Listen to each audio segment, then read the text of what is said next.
एक सुकेळं मध्ये विचार केला तर त्याच्यात फ्रुक्टोज, ग्लुकोज, शुगर केन्स किंवा ह्या ज्या गोष्टी आहेत, फायबर्स किंवा प्रोटीन्स ही अतिशय खूप जास्ती प्रमाणात आहेत आणि ह्याचा खूप शरीराला फायदा होतो.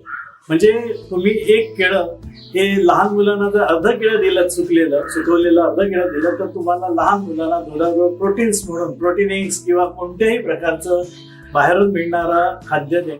नाशिवंत केळी जर तेवढ्या वेळेत विकली गेली नाहीत तर ती खराब होत असेल. केळी वेळेत विकली न गेली तर ज्याप्रमाणे इतर फळांची सुका मेवा तयार केला जातो तसाच केळ्यांचा केला जाईल का ह्याविषयी त्यांनी विचार केला आणि त्या दृष्टीने प्रयत्न केले.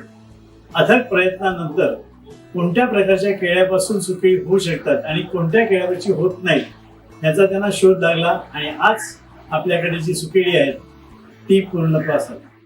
पालघर, वसई ह्या तालुक्यांमध्ये केळ्याचा व्यवसाय हा पुढे पुढे कमी होत गेला. म्हणजे वादळ यायचं आणि केळीची झाडं मोडायची आणि नुकसान व्हायचं, त्यामुळे शेतकरी दुसऱ्या व्यवसायाकडे वळाले. त्यामुळे हा सुकेळीचा व्यवसाय जवळजवळ 1900 सालापर्यंत चालू राहिला आणि 1900 सालानंतर हा व्यवसाय बंद झाला. खायची पानं हा व्यवसाय इथे वाढला आणि खायची पानांचा व्यवसाय वाढल्यानंतर राजेळीच्या केळ्याच्या उत्पन्नाकडे हळूहळू शेतकऱ्यांचं दुर्लक्ष झालं किंवा ते कमी झालं. पण जेव्हा केळे खायची पानं ह्यांचा व्यवसाय कमी होत गेला त्यावेळेला परत लोकांनी राजेळी केळ्यांकडे आली आणि साधारण 1932च्या सुमारास परत सुकेळी करायला सुरुवात झाली. 1955ला हा व्यवसाय कमी झाला, परंतु माझे वडील परशुराम पांडुरंग म्हात्रे यांनी हा व्यवसाय नंतरही चालू केला परत, पण तो खूप कमी प्रमाणावर चालू केला. जवळजवळ 1990 पर्यंत त्यांनी व्यवसाय चालू ठेवला होता की थोड्याफार प्रमाणात केळी लावायची, त्या झाडांपासून जी राजेळीची केळ्याचं उत्पन्न मिळायचं त्या केळ्यापासून सुकेळी बनवायचं, थोड्या छोट्या प्रमाणात त्यांनी सुरू ठेवलं. पण गेल्या वर्षी ठरवलं की आता आपणही राजेळी केळ्याची लागवड करायची, त्याचं उत्पन्न घ्यायचं आणि त्यापासून सुकेळी करायची.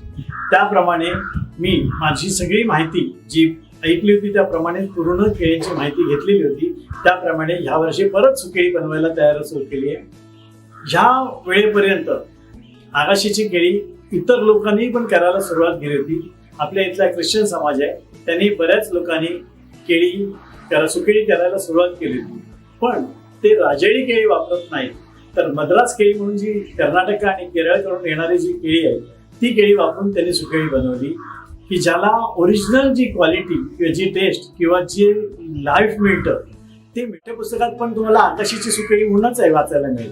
परंतु काय होतं, जेव्हा मुंबई मार्केट किंवा मुंबईला किंवा दुसऱ्या देशाच्या स्टेटमध्ये जातं त्यावेळेला आगाशी गाव माहीत नसतं पण वसई तालुका माहिती असतो.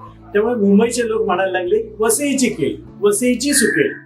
की राजेळीची केळी पूर्ण पिकल्यानंतर त्याचं साल काळं पडेपर्यंत थांबतो. साल आम्ही बाहेर काढतो, रिपोर्ट करायचं साल, केळं चोळावं लागतं. केळं चोळल्यानंतर त्याच्यावरची धर्मचित्र ओपन होतात.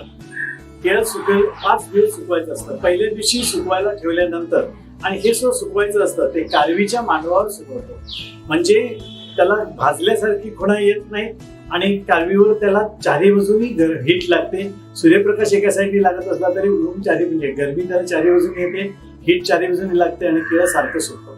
असं 5 दिवस हे केळं सुकवावं लागतं. सकाळी ऊन आलं की केळं सुकत घालायचं आणि संध्याकाळी काढून भांड्यात ठेवायचं, केळीच्या पानांमध्ये ठेवायचं. आता काय होतं की पहिल्या दिवशी रात्री ठेवल्यावर दुसऱ्या दिवशी 2 दिवस केळ्यातून मध बाहेर पडतो.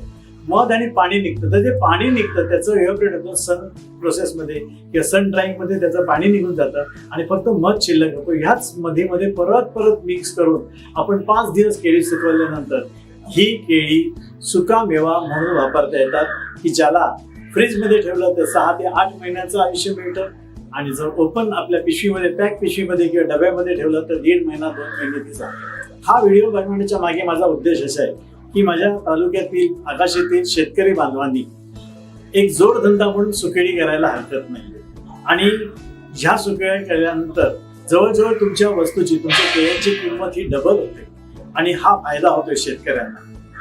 ह्या उद्दिष्टासाठी हा मी व्हिडिओ केलेला आहे आणि तुम्हाला जर काहीही मदत लागली केळ्याबद्दल, केळी कुठे मिळतात, केळी कशी बनवायची किंवा प्रोसेस कशी करायची, तर ह्या सर्वाची माहिती तुम्हाला विनामूल्य मिळेल.